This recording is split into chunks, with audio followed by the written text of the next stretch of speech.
اهلا ومرحبا بكم في فيديو اليوم اللي ان شاء الله غادي نوجدوا فيه بريوات مالحين بحشوه اقتصاديه وفي متناول الجميع. بالنسبه للمبتدئات تبعوا معايا الفيديو حتى الاخير باش تشوفوا معايا الطريقه اللي كنطويو بها البريوه. متاكده غادي تجيكم سهله وما غاديش تعكزوا انكم تبقاو توجدوهم وحدكم في الدار. لتحضير الحشوه كندير شويه ديال الزيت في المقله اللي غادي نطيب فيها المكونات مع بعض. تقدروا هنا تستعملوا الزبده او خليط ما بين الزبده والزيت اللي تبغيو. هنا المكونات اللي مستعمله انا طلباتها مني السيده اللي بغات البريوات، يعني كنحضر كوموند وفي نفس الوقت كنصور لكم. درت هنا فص ديال الثومه محكوكه وزدت عليها تقريبا 2 حبات كبار ديال البصله مقطعه رقيق. كنحركهم مع بعض باش تنزل لي البصله. من بعد كنزيد عليهم حبه ديال الفلفله خضراء حلوه. بالنسبه للحشوه هنا فليكم الاختيار، طبعا تقدروا تستعملوا اي نوع ديال الخضره نتوما كتفضلوا، اولا كيف ما تقدروا تستعملوا مثلا فلفله كتر من البصله، اولا تعوضوا الخيزو بالكرعه خضراء اولا كورجيت. هنا كنزيد صدر ديال الدجاج اللي قطعته حتى هو مربعات صغيره بزاف. بالنسبه للصدر ديال الدجاج فهو دغيا كيطيب، داكشي علاش كنزيد عليه مباشره 2 حبات خيزو محكوكين. كيف ما قلت هنا تقدروا تعوضوها بالكورجيت، اولا تقدروا تكتفيو غير بالبصله مع الدجاج والفلفله. كندمج المكونات كامله مع بعض. بالنسبه للتوابل انا كنخليها حتى الاخير باش ما كتحرقش ليا. عندي هنا شويه من كل من الملح، بابريكا او فلفله حمراء، سكينجبير، خرقوم عود، وشويه ديال الابزار. كنحرك كل شيء حتى كتشحر لي الحشوه مزيان وكيطلقوا المكونات في بعض. هنا كيف ما كتشوفوا معايا صافي الحشوه ديالي طابت ووجدات. كنطفي عليها ونخليها تبرد، يعني كنخليها على جنب على ما ندوز نوجد باقي المكونات.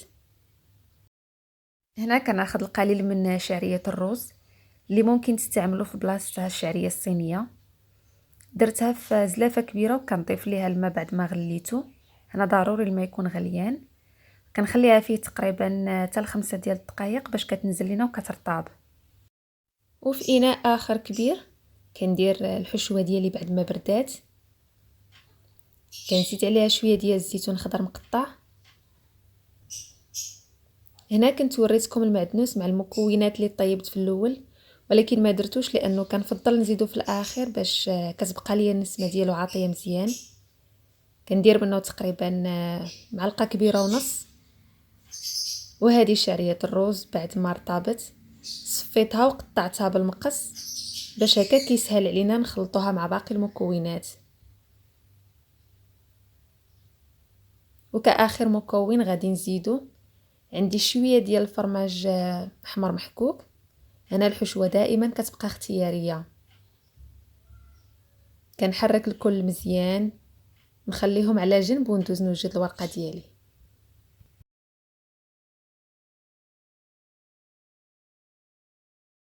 بالنسبه للحشوه اللي وجدت غادي نحتاج ليها تقريبا نص كيلو ديال الورقه. حاولوا تاخذوا ورقه البسطيله الحجم الكبير، يعني ما تاخذوش الصغيره. عندي شويه ديال الزبده مذوبه وشويه ديال الدقيق اللي خلطته مع الماء باش كنسد البريوات ديالي. ملي تبغيو توجدوا البريوات حاولوا تشريو الورقه في نهارها، يعني ما تخليوهاش اولا عفوا ما تاخذوهاش نهار قبل، يعني باش ما كتنشفش ليكم، وخليوها ديما مغطيه حتى الوقت، يعني حتى الوقت الاستعمال. هنا انا كنقطع الورقه الاشرطه متساويه. نتوما غادي تحكموا في العرض ديال الشريط، يعني على حسب البريوه اللي بغيتو ديروا. يعني الا بغيتو البريوه كبيره فكديروا العرض ديال الشريط يكون كبير، اولا بغيتو البريوه تكون صغيره فالعرض ديال الشريط بطبيعه الحال تيكون صغير. كنحتفظ بالباقي في بلاستيك غذائي كيف قلنا هنا باش ما كتنشفش لينا. حتى كنكمل الاشرطه اللي قدامي عاد كنخرج الاخرين من البلاستيك وكنكمل التشكيل ديال البريوات ديالي. اول حاجه كندهن الورقه اولا الشريط ديال الورقه بالزبده وكندير شويه ديال الحشوه هنا. حاولوا ما تقللوش باش ما تجيكمش البريوه خاويه، وفي نفس الوقت ما تكتروش بزاف باش ما تخرجش لكم الحشوه من الجناب وتقطع لكم الورقه. انا درت هنا تقريبا معلقه كبيره عامره ديال الحشوه، وانا كنبدا نلف البريوه على هذا الشكل كيف ما كتشوفوا معايا في الفيديو. يعني اللفه الاولى كنديرها على شكل مثلث، وكنعاود نلفها، وفي نفس الوقت كنحاول نقاد الحشوه لداخل باش كتوصل لي الجناب وما يبقاوش القنيطات خاويين. كنكمل العمليه ديال اللف يعني وبلا ما نزير هنا البريوه باش ما كتقطعش ليا الورقه.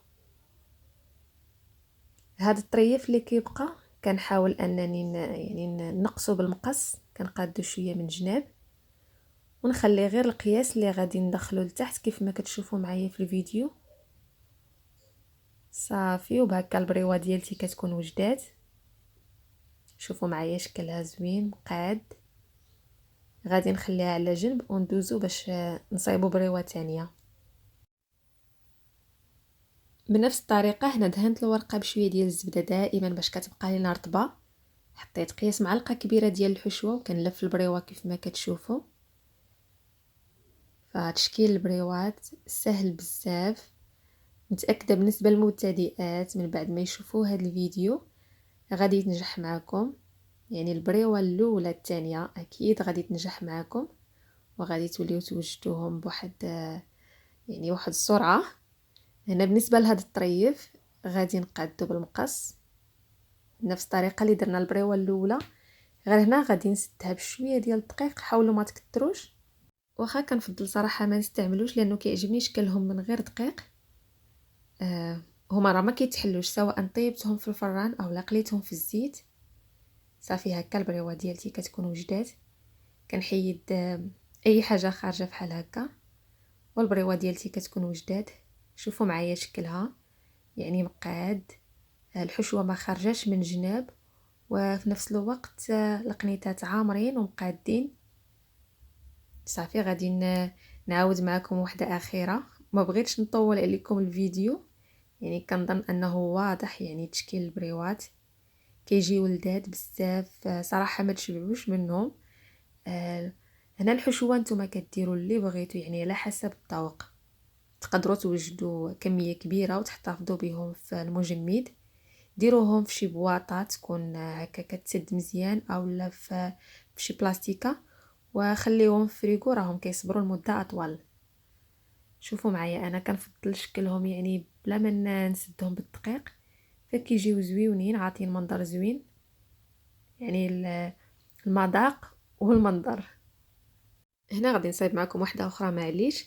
فكيف قلنا ملي كنحتفظوا بالبريوات في الفريغو كنبغيو يعني نطيبوهم، فكتخرجوا غير القياس اللي بغيتو كتحطوه في شي طبسيل اولا وكتخليوه في الكوزينه يعني حتى كياخذوا درجه حراره المطبخ.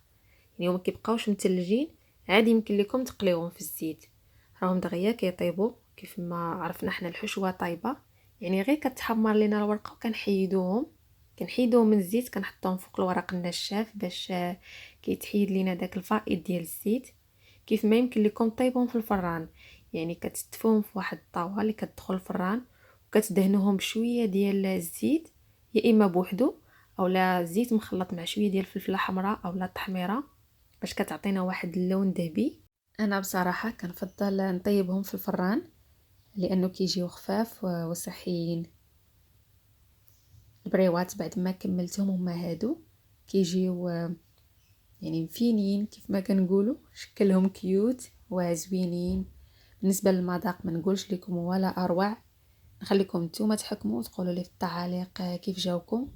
كينفعوا بزاف يعني ماشي غير في رمضان، يعني حتى في الايام العاديه ديما عندي واجدين في المجمد. كنخليهم النهار اللي كنحير شنو نوجد للعشاء، فكنجبد واحد القياس اللي غادي نطيب وكنرافقهم مع عصير اولا شلاضه بجوج او اي حاجه اخرى تكون خفيفه. قليت شويه ديال البريوات للفطور، فالا شفتوا راني كنصور بالليل بغيت نوريكم شكلهم ملي كيطيبوا. نتمنى تعجبكم طريقتي في تحضير البريوات وديروا لايك للفيديو، ونشوفكم تاني على خير في فيديو قريب ان شاء الله. باي باي.